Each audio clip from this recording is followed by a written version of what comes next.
Strong Igorot at work!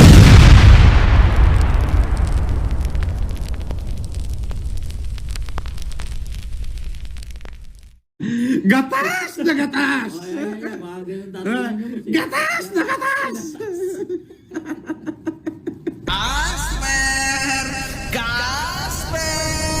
Fuck you. Ano, makagago? Galingan mo pa! Galingan mo pa, putang ina mo! Alright, mga ka-plastic. And this is me again, Big Sue. Right back at it again with another Norman Mangusing content. Isang gatas na gatas at dekalibre ang ating tatalakayin ngayong araw na ito o gabi sa inyong lugar. At ang Season 3, karugtong ng ating tatalakay na itungkol dito sa moderator ni Norman Mangusin na si Maria Monica D. Mga ka-plastic, siya yung editor na tinutukoy ni The Sabi Filipino Lawyers at ng iba pang mga vlogger na nakakaalitan ni Norman Mangusin, mga ka-plastic. So, hindi talaga nauubusan ng kakampi itong si Norman Mangusin. So hindi ko alam kung saan po napulot itong babaeng ito at dumadami ang mga tarantadong nilalang dito sa social media. At ito yung pinaka-latest post niya, mga nagpasa kaplas. sa akin, may post dito. Ito. Message nyo, andito raw ako sa Heritage. Ito yung mga edit niya. Sabi niya, o. Mamaya, papakita ko sa inyo. Sabi niya, Atty. Sabi, unofficial, andito kami sa Heritage, sumanda ka na, utang ina ka. Bukas, babariling ka na namin. Ito yung sinasabi na babarilin daw si Norman Mangusin. Na hindi ko alam kung bakit ganon ang kanyang mga posts sa social media. Talagang magaling gumawa ng kwento. Itong moderator niya, mga ka-plastic, o editor niya. Sumanda ka na, utang ina ka. Bukas, babariling ka na namin.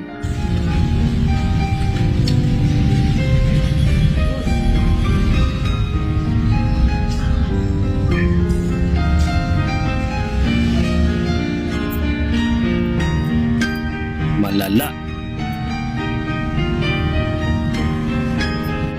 Background music pa.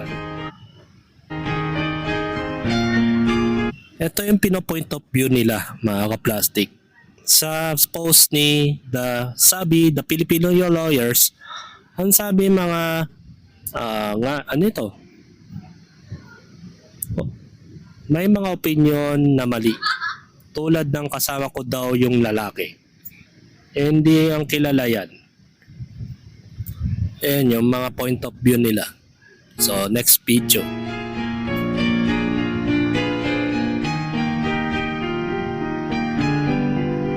Talagang mga mahihinang kokote yung mga to. Ito yung ginagamit nilang lalaki na hindi naman kilala ni Sabi, mga ka-plastic. Diba? Pati yung nananahimik na lalaking ito nadamay sa gulo nila Norman. So ibig sabihin, ito yung pinagdidiinan niya na driver di umano ni Sabi Filipino Lawyers. Ito yung caption nila eh. Yung lalaking nagpunta sa Heritage at ang yung nasa video ay nakasuot na tugisin si Mangusin ay iisa.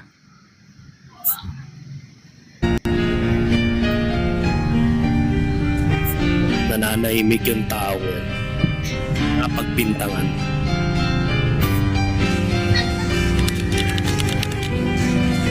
Deleted video daw di umano.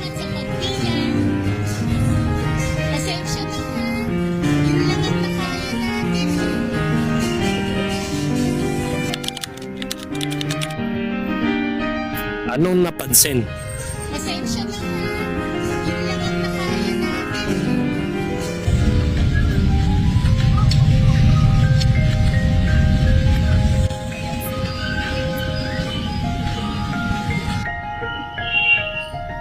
Sapatos naman daw.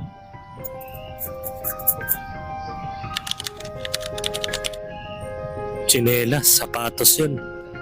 Ulitin nga natin, naguguluhan ako sa mga pinupunto niya na. Tsinelas. And then, ano pinupunto niya?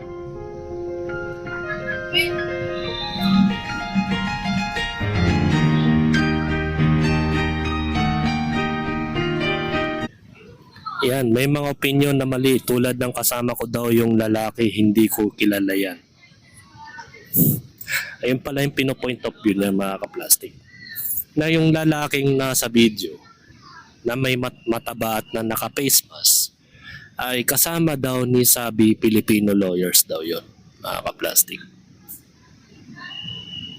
At maring naman tinanggi ni Sabi Filipino Lawyers ito dahil ito po nga po yung post niya, mga kaplastic.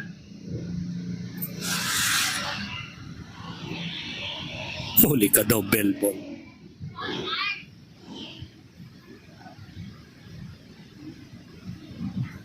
Ayan, may mga naglalabasan kasi na gumawa rin naman sila ng Facebook group o GC sa Messenger.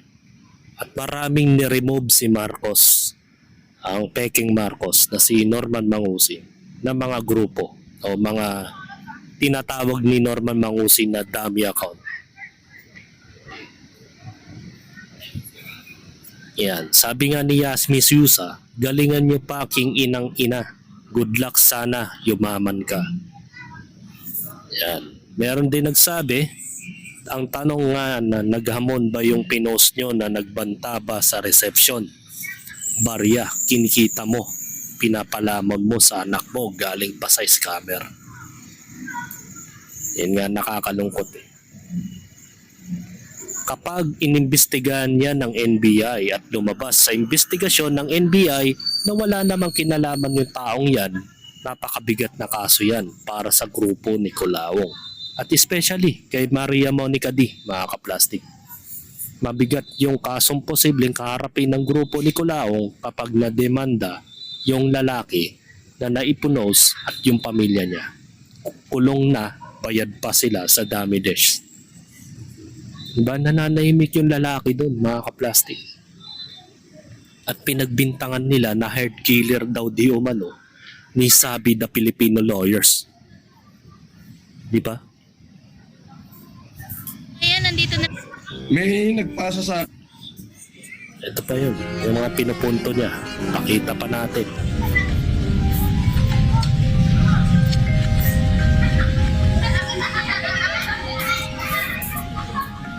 Yan, tsinelas lang yan ha. Yun yung pinakamatibay na evidence nila. Yung tsinelas, mga plastic. Pareho daw yung tsinelas.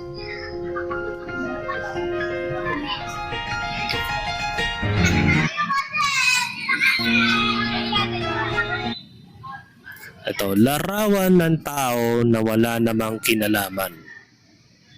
Yan yung caption ni The Sabi Filipino Lawyers.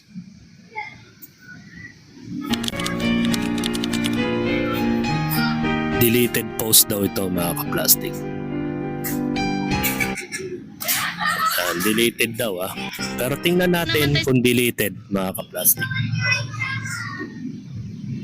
Meron tayong credible source kung talagang deleted na yung post.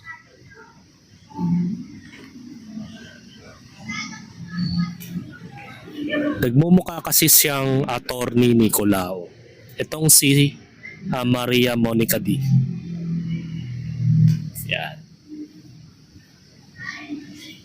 Hi guys, can somebody find this lady? Taga-Caloocan daw ito. Any intel in much appreciated. Yan.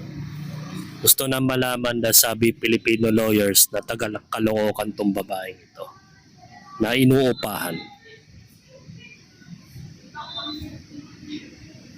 So hanapin natin yung video o yung post na kumakalat na deleted daw yung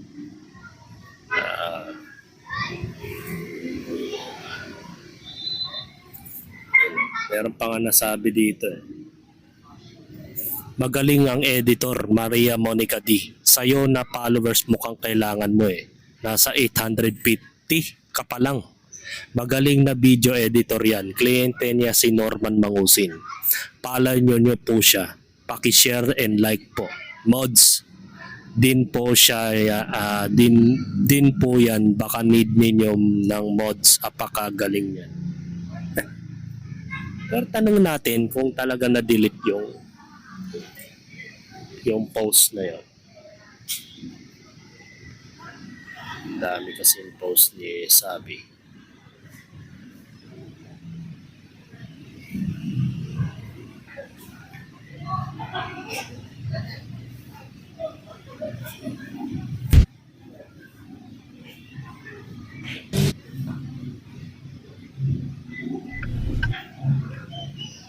It seems like parang na-delete na nga yung video.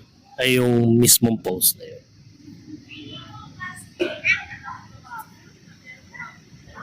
Nawala.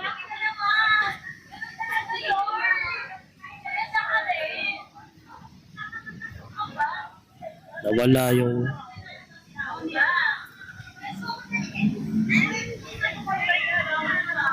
Wala. Wala nga.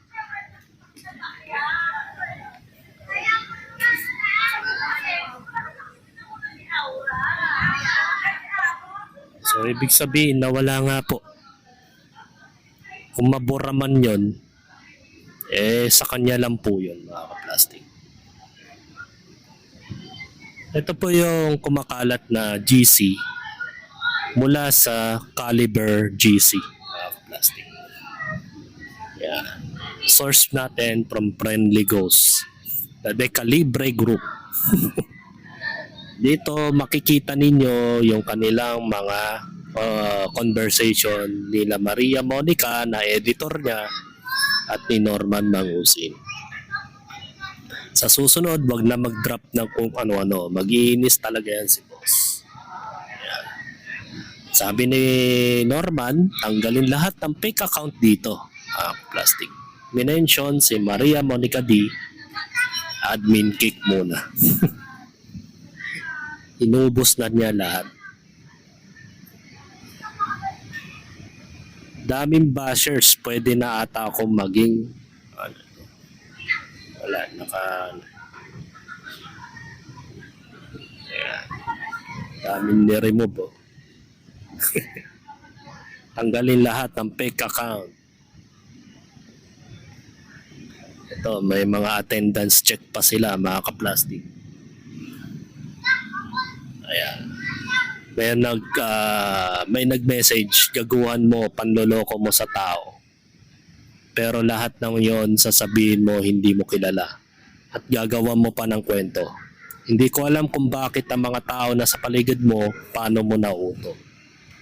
At yung airplano mo na ano yun, 2 beses nangyari sa'yo. Sasakay ka tapos bababa. Di ba very scripted pero hindi pinag-iisipan? Sana yung kakagatin ng tao dapat ang sinasabi mo. Kasi yung mga katangahang sumusuporta ko na lang sa'yo ay naniniwala sa'yo. Bigyan ng credit mo naman ng mga nag-pledge sa'yo para so-called na pamamahagi ng pulubi mo. Ayan, wala naman nagpakita sa inyo. Ayan. Sama ng loob ni boss, inaasahan ko di kayo sumipot. Ayan. Congratulations, Senyor FLM, dahil pinagmukha mo silang tanga na panis laway nila kakahintay sa'yo. Kailan pa sumipot yun, hinayupak na yan. Pinahiwan si boss ng ate niya na wag daw harapin dahil magsasayang lang ng kinaso niya kila Food Genius at kila Makagatas kung may eksenang mangyayari sa amin. Ayan. Dami na rin dito mga sum of conversations na hindi ko na mabasa isa-isa. Sobrang dami. So ngayon, marami na pong nagsasabing nanganganib ang buhay o nanganganib na ang kalagayan ni Maria Monica D, mga kaplastic. Dahil nakikialam siya sa alitan between the recent 14 vloggers at Norman Mangusi. Yan.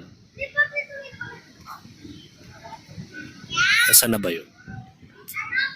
Maria Monica D eh. Hindi ko na naman mahanap, mga kaplastic. Ito. Yan, nanganganib na yan, mga kaplastic.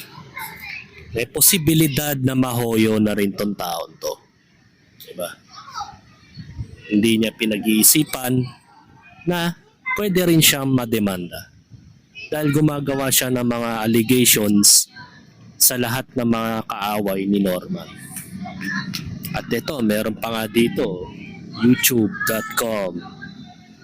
Tingnan natin kung ano yung nilalaman ng video na ito.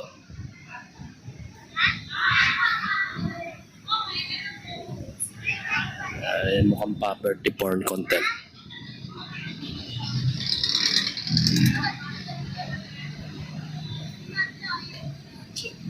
At magandang loob na naman to si Norman. Halata naman mo is gumagawa lang siya ng dahilan.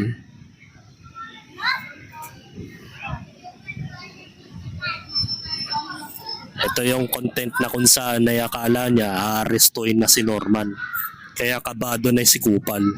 Yung pala, mayroon pa palang babaeng naiwan siya ng isang foreigner o kanyang kasintahan doon sa mismong Heritage Hotel, mga kaplastic. So saka na natin tatalakayin yun. Kasi ang most important thing dito is kailangan nating bantayan ang mga pinopost nitong taong to. Kasi parang lumalabas ay nakikialam tong babaeng ito. At pawang bayaran ni Norman Mangusi, mga kaplastic. So, kung gusto nyo, i-report nyo po itong Facebook niya para matigil ang kanyang mga kasinungalingan at patuloy na nag-i-spread out ng mga false information at the same time, mga false advocacy nila na nagpapalawig pa rin ng scammer itong taon to. Nawala na nga si Casper pero may bago na naman siyang tauhan. Na balang araw ay sasabihin din ni Norman Mangusi na hindi niya kilala itong taong to. Pag dumating ang panahon na tinabla rin ni Norman to, mga kaplastic. So hanggang dito na lang ang aking opinion. And this is me again, Big Sue. Lagi nagsasabing ang mga plastic ay matagal mabulok dahil ang mga plastic ay toxic. Kaya, what's up mga kaplastic? And this is Combid commentary video ng video live stream. Signing on. Alright. Mga kaplastik, kung nagustuhan nyo ang aking video, isubscribe nyo lang ang aking channel. At the same time, i-hit nyo rin ang notification bell at yung all para ma-notify kayo sa aking susunod ko pang video sa aking YouTube channel. Maraming salamat po mga kaplastik.